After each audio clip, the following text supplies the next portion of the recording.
अस्सलाम वालेकुम दोस्तों। पाकिस्तान साउथ अफ्रीका के सामने अपनी जो टेस्ट सीरीज थी उसको एक एक करने में साउथ अफ्रीका कामयाब हुआ। हमने क्योंकि टेस्ट मैच वो गंवाया। अब पाकिस्तान की T20 सीरीज शुरू होने जा रही है। 2 मैचेस लाहौर में है, एक मैच जो है पाकिस्तान T20 टीम का वो पिंडी में है और 28 तारीख से T20 सीरीज का आगाज होगा। औरंगजेब साहब मेरे साथ मौजूद हैं। अली तरीन की भी आप कंट्रोवर्सी सुन रहे हैं जहां पर वो पाकिस्तान सुपर लीग में मुल्तान सुल्तान्स को रिटेन करना चाह रहे हैं अगले 10 साल के लिए, और वो चाह रहे हैं कि जी उनके पैसे बहुत लगते हैं तो उनकी टीम महंगी है, तो कम पैसों के अंदर उनको टीम मिलनी चाहिए। सरदार औरंगजेब साहब से इस बारे में भी बात करते हैं, लेकिन पहले T20 के ऊपर बात करते हैं।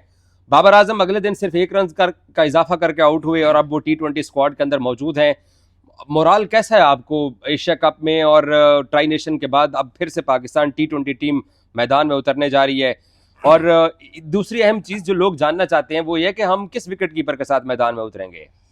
देखिए, विकेट कीपर की जहां तक आपने बात की तो वो तो आपके पास उस्मान खान ही है विकेट कीपर, उन्हीं के साथ आप जाएंगे। और T20 के अंदर जाहिर बात है जब उस्मान खान के अगर सवाल तो होगा कि उस्मान खान कैसे टीम के अंदर आ गए, लेकिन अब आ गए हैं तो डेफिनेटली आपके पास और कोई ऑप्शन तो है नहीं। साहबजादा नहीं कीपिंग करेगा। साहबजादा फरहान के अगर आपने उनसे कीपिंग करानी होती तो आप एशिया कप और ट्राई नेशन सीरीज में जहां बुरी तरह फ्लॉप हुए थे मोहम्मद हारिस, उनकी जगह आपने कराना होता तो करा लेते। उस वक्त चूंकि ये जस्टिफिकेशन दी गई थी कि साहबजादा फरहान चूंकि रेगुलर कीपर नहीं है और एक आधा स्टैंप और एक कैच अगर T20 में मिस हो जाए तो वो कॉस्ट कर जाता है मैच। तो मुझे नहीं लगता कि मैनेजमेंट जो है वो साहबजादा फरहान को एज ए कीपर यूज करेगी। मेरे ख्याल में उस्मान खान ही ऑप्शन है, उन्हीं के साथ जाएंगे। और ये शायद उस्मान खान की सिलेक्शन जो है वो जस्टिफाई इसलिए कर जाए कि मोहम्मद हारिस रन नहीं कर रहे थे और एक मौका उनको मैं कहूँगा और दिया गया है। गो कि उनकी परफॉर्मेंस कुछ अच्छी तो नहीं रही। एक गनी इंस्टीट्यूट में उनका मैच था जहाँ पे उन्होंने 100 किया। अगर उस परफॉर्मेंस पे ही आपने टीम सेलेक्ट करनी है तो फिर आसिफ अली को ही मेरे ख्याल में सेलेक्ट कर देना चाहिए था। बहरहाल उस्मान खान के लिए अच्छा मौका है कि उनको एक दफ़ा फिर चांस मिला है और उनको ये प्रूव करना चाहिए कि जो भरोसा पाकिस्तान क्रिकेट बोर्ड ने उन पर किया है। ओके, बाबर आजम की पोजीशन को बहुत डिस्कस किया जा रहा है और शायद लोग ये जानना चाहते हैं कि फखर भी नहीं है, तो बाबर की क्या पोजीशन बन रही है? देखिए, बाबर आजम तो वन डाउन ही खेलेंगे मेरा ख्याल है, क्योंकि अगर ओपन आप अगर फ़खर जमान तो आपके पास है नहीं, तो ओपन ज़ाहिर बात है साहबजादा फरहान और साइम अयूब करेंगे तो फिर वन डाउन पोजीशन ही बनती है बाबर आजम के लिए। फिर नंबर 4 पे सलमान अली आगा चले जाएंगे और नंबर 5 पे अगर उस्मान खान खेलते हैं तो फिर उस्मान खान हो जाएंगे।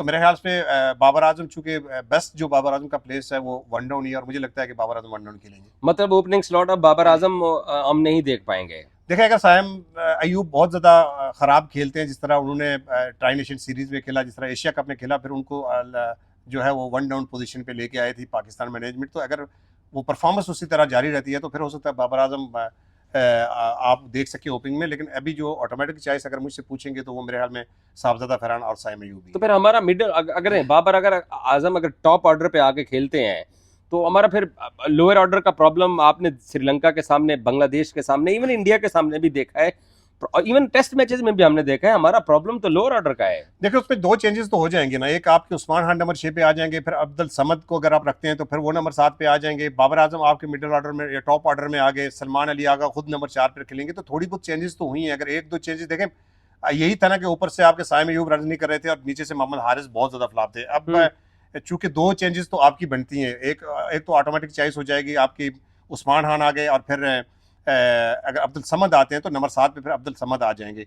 तो मुझे लगता है कि फिर इसी कम्बिनेशन के साथ आपने जाना है। और फिर नंबर 5 पे आपके हुसैन नवाज हैं, तो हसन नवाज हैं। तो ये 2 चेंजेस के साथ मुझे लगता है कि पाकिस्तान की टीम में कुछ बेहतरी तो आएगी। लेकिन अब देखना ये पड़ेगा कि पाकिस्तान मैनेजमेंट ने जो फैसला किया ये लॉन्ग टर्म डिसीजन है, क्या इसी स्क्वाड के साथ वो T20 वर्ल्ड कप में जाएंगे? अगर तो वो इसी स्क्वाड के साथ जाएंगे तो फिर तो बहुत अच्छी बात है, लड़कियों को प्रिपरेशन का टाइम भी मिल जाएगा। लेकिन अगर आपने फ़खर जमान को T20 में नहीं रखना, अगर आपने हारिस रऊफ को T20 में नहीं रखना, अगर आपने सुफियान मुकीम को वर्ल्ड T20 कप में अगर नहीं रखना, तो फिर तो मैं समझता हूँ बिल्कुल ठीक है। लेकिन अगर आपने उनको रखना है तो फिर मेरी समझ से बाहर है कि ये चेंजेस क्यों गई हैं। पॉइंट बड़ा वैलिड है। अगर आपने श्रीलंका वाले वर्ल्ड कप में इन लड़कों को खिलाना था, तीनों को जिनको आपने बाहर बिठा दिया है, तो वो होम सीरीज में क्यों बाहर बैठे हुए हैं? और मेरा नहीं ख्याल कि वो वर्ल्ड कप में बाहर बिठा दिए गए हैं। ये क्योंकि गोरा कोच है हमारा और गोरे कोचों का एक तरह से एक स्कूल ऑफ थॉट होता है कि यार हमने लोगों को ट्राई करना है। एशिया कप में भी ट्राई किया। देखिए जाद भाई, आपने ठीक कहा होगा, लेकिन आपने ट्राई करने का एक टाइम होता है। आपने अगर ये लोग ट्राई करने थे ना, आप बांग्लादेश सीरीज में ट्राई कर लेते, आप वेस्ट इंडीज गए थे वहां ट्राई कर लेते, तो एटलीस्ट जो बड़ा इवेंट होता है ना, ये पाकिस्तान पिछले 8-10 साल से यही कुछ तो करता आ रहा है। देखो जो हारिस बड़े ट्राई करते ही आ रहे हैं ना, ये तो ये ट्राई चल का रही है। टाइम नहीं है ना। अब ये ट्राई करके तो मैं आपको ये गारंटी करता हूं कि ये आपके पास ऑटोमेटिक सिलेक्शन नहीं है कि आप फखर जमान, सुफियान मुकीम और हारिस को वर्ल्ड T20 में ड्रॉप कर दें। तो ये इनको आपको खिलाना चाहिए था। बेशक मोहम्मद हारिस आगे अगर 100 भी कर दें, उस्मान तारिक 100 भी कर दें, 5 विकेटें भी ले लें, मुझे नहीं लगता कि वो T20 स्क्वाड का हिस्सा होंगे। तो अगर वो नहीं होंगे तो फिर आपको इन लड़कों को तैयारी का तो मौका मिलना चाहिए। जहां पे मुश्किल कंडीशन होती है वहां पे आप सुफियान मुकीम को खिला देते हैं, जहां पे कंडीशन स्पिनर के लिए सूटेबल होती है वहां आप किसी दूसरे को लेके आते हैं। तो कैसे जस्टिफाई करेंगे?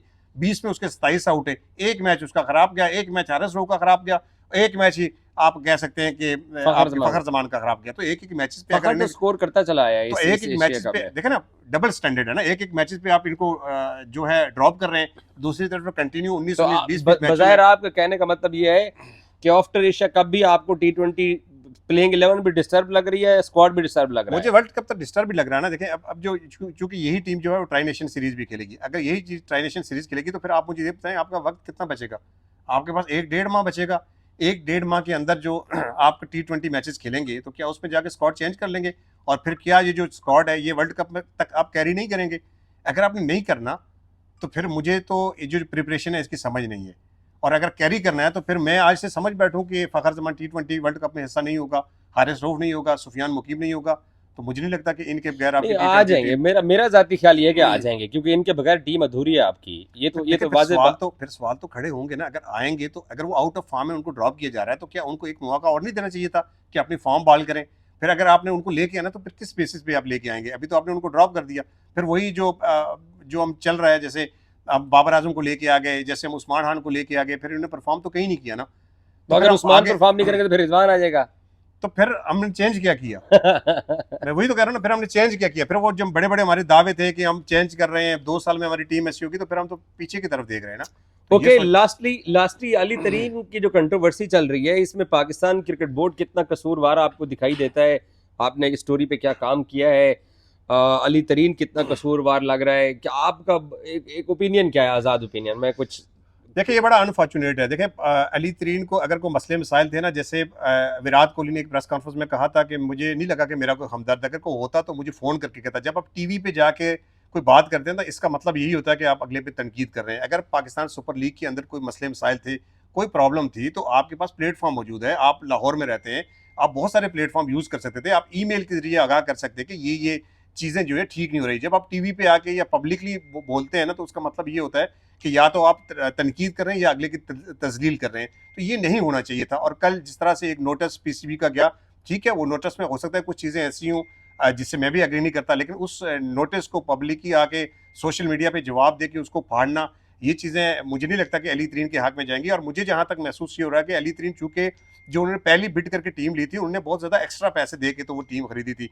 तो मुझे लगता है शायद उनको अंदाज़ा हो गया कि जितने में मैंने टीम खरीदी है शायद वो उनके बजट से आउट है। शायद वो टीम खुद ही जो है वो आगे कंटिन्यू नहीं करना चाह रहे थे और एक फेस सेविंग उनको चाहिए थी, शायद उस वजह से उन्होंने मुझे अब लगता है कि अली कंटिन्यू करना चाहता है, बट वो कम प्राइस में उठाना चाहता है टीम, क्योंकि और खरीदार ज्यादा हैं टीम को महंगे दामों में खरीदने पर, जो नया रेट अब आने जा रहा है सामने है। देखिए टर्म्स ऑफ कंडीशन जो है ये तो एग्रीमेंट से पहले तय हो गई थी ना कि टर्म्स ऑफ कंडीशन क्या होंगे अगले 10 साल के बाद जब ये टर्न आउट खत्म होगा, तो फिर हमने कौन सा फार्मूला इख्तियार करना है और किस बेसिस पे हमने ये टीमों की जो है वो नई जो वैल्यूएशन होगी उसके मुताबिक टीमें खरीदनी है। तो वो जो एक फार्मूला तय है, तो 5 टीमें या 6 टीमें एक तरफ और अली तरीन एक तरफ, ऐसा तो हो नहीं सकता। ये तो उस वक्त उनको सोचना चाहिए था कि जब वो 10 साल के बाद एक नया एग्रीमेंट करेंगे तो फिर इस टीम की वैल्यू जो है उस वक्त क्या होगी।